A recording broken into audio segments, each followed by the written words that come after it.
स्वागत है आपका हमारे इस नए वीडियो में जो है निर्णयन के प्रतिमान से संबंधित। अब तक हमने साइमन के तीन मॉडल पढ़े, प्रशासनिक मानव मॉडल, सामाजिक मानव मॉडल और आर्थिक मानव मॉडल। एक बार ये प्रश्न पूछा गया है कि निर्णयन के विभिन्न प्रतिमानों को स्पष्ट कीजिए, विभिन्न मॉडल को स्पष्ट कीजिए। तो ये जब प्रश्न पूछा जाए तो आपको तीन जो मॉडल साइमन के हैं उनको बताना है और उसके उपरांत ये तीन प्रतिमान और हैं इसके साइमन के अलावा, इनका वर्णन करना है। तो ये मॉडल कौन कौन से हैं जरा देखिएगा इनको। पहला है लिंडब्लॉम का वृद्धिप्रक मॉडल। लिंडब्लॉम का वृद्धिप्रक मॉडल है, इंक्रीमेंटल मॉडल कहते हैं इसको इंग्लिश में।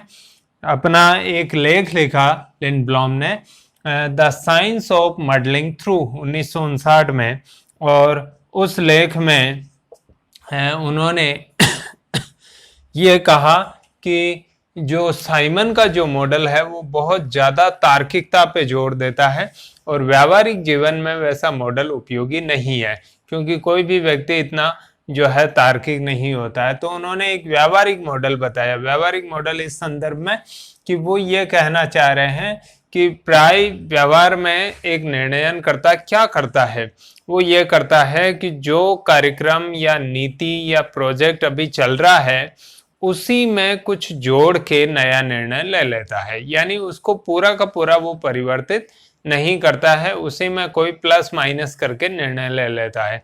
सरकारी कार्यालयों में कार्य करने का तरीका करीब करीब ऐसा ही होता है, खासतौर से मध्य स्तर और निम्न स्तर के कर्मचारियों के लिए, कि वो जो पहले से जो कार्यक्रम या निर्णय चल रहे हैं उन्हीं में कुछ संशोधन करके नया डिसीजन ले लेते हैं जब परिस्थितियां कहती है या आवश्यकता पड़ती है।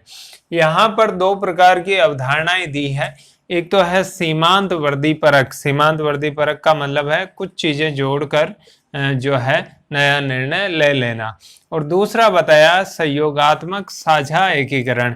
इसमें यह होता है कि एक संगठन के सभी व्यक्ति मिलके कुछ सुझाव देते हैं और फिर उन सुझावों के आधार पर एक निर्णय ले लिया जाता है, लेकिन वो होता है उसी पुराने निर्णय या नीति के जो है आधार पे।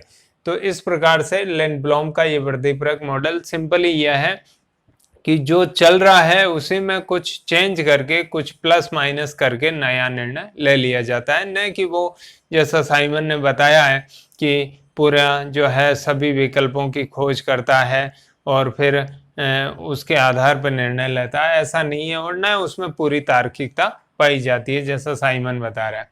दूसरा है एड जियोनी का मिश्रित स्कैनिंग मॉडल।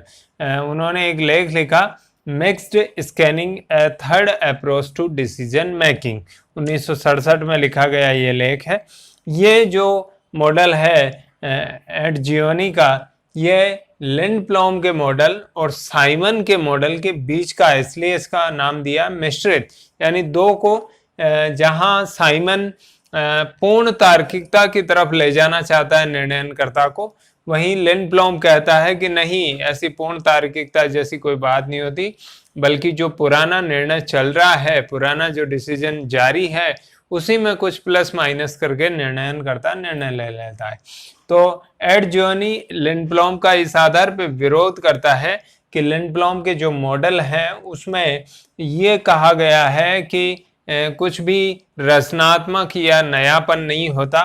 तो ये जो चीज है ये हतोत्साहित करती है। कोई व्यक्ति यदि रचनात्मक है, नयापन लाना चाहता है, तो उसको हतोत्साहित करती है कि उसको नया निर्णय नहीं लेना, जो पुराना चल रहा है उसी में कुछ जोड़ बाकी करके निर्णय ले ले। तो ये कहता है कि नहीं, साइमन का जो मॉडल है वैसा भी निर्णयकर्ता नहीं होता कि पूर्ण तार्किकता की तरफ बढ़ता हुआ प्रतीत हो, और लिंडब्लॉम का जैसा भी नहीं होता है कि जो चल रहा है उसी में थोड़ा बहुत चेंज कर आके निर्णय ले ले, बल्कि इन दोनों के बीच का होता है, पूर्ण तार्किकता और वृद्धिपरक के बीच का होता है। और वो यह होता है कि उसके निर्णय में, निर्णय मॉडल में विभिन्न चीजों का समावेश किया है। कैसे? एक तार्किकता जो साइमन से ली है, व्यावहारिकता जो इससे ली है लिंडब्लॉम से, मूल्य प्रशासनिक मानव मॉडल में कुछ मूल्यों पर आधारित होता है, तथ्य पुनः साइमन से लिया है, परिस्थितियां फिर एक बार जो है लिंडब्लॉम के मॉडल से। तो इस प्रकार से विभिन्न चीजों का समावेश किया, तार्किकता भी है, व्यावहारिकता भी है, मूल्य भी है, तथ्य भी है, परिस्थितियां भी है, इन सब को मिला के एक डिसीजन वो लेता है। लास्ट एंड फाइनल मॉडल है येजेकल ड्रोर का अनुकूलतम प्रतिमान। ड्रोर ने जो है निर्णय का मॉडल नहीं दिया, वास्तव में नीति निर्माण का मॉडल दिया, पॉलिसी मेकिंग का। तो पहली चीज तो है कि नीति के साथ निर्णय का विश्लेषण किया है उन्होंने, अलग से निर्णय पर जब पॉलिसी बनती है तो उसी में शामिल है निर्णय। फिर ये ड्रोर की एक खास बात है कि मूलभूत तार्किकता, यानी उस अवस्था में कितना एक व्यक्ति को तार्किक होना चाहिए, बेसिक कितनी आवश्यकता है, मिनिमम जो तार्किकता, उसके साथ साथ वो अतिरिक्त तार्किकता जो आर्थिक मानव मॉडल से ली है उसको भी समावेश लेने ये ड्रोर करते हैं अपने मॉडल में। नीति निर्माण का मॉडल है। फिर है गुणात्मक अधिक है, यानी संख्यात्मक नहीं है, क्वालिटी के ऊपर जोर देने वाला है। फिर है इसमें फीडबैक की व्यवस्था है, यानी नीति निर्माण का क्या परिणाम हुआ, क्या उसमें संशोधन करने की जरूरत है, क्या उसकी रिपोर्टिंग की सारी व्यवस्था फीडबैक कहलाती, वो भी है। 3 प्रकार की पॉलिसी बताई है ड्रोर ने। एक है मेटा पॉलिसी, यानी इतर पॉलिसी, पॉलिसी से अलग पॉलिसी। दूसरी है मुख्य पॉलिसी, और तीसरी है पोस्ट पॉलिसी, यानी पॉलिसी के बाद एक और जो पॉलिसी बनाई जाती है मुख्य पॉलिसी के बाद, ताकि फीडबैक का समायोजन किया जा सके, इसलिए 3 प्रकार की पॉलिसी बताई है। तो इस प्रकार से ये संक्षिप्त सा एक वीडियो है जिसमें आपको प्रश्न जब भी पूछा जाए तो 3 मॉडल ये और 3 साइमन के, यानी 6 मॉडल का उल्लेख उसमें करना है। और इनका अलग से यदि कोई प्रश्न पूछा जाए 50 शब्दों में या 20 शब्दों में, तो भी आप उसका उत्तर दे सकते हैं।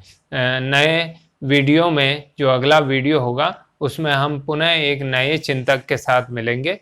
तब तक के लिए धन्यवाद।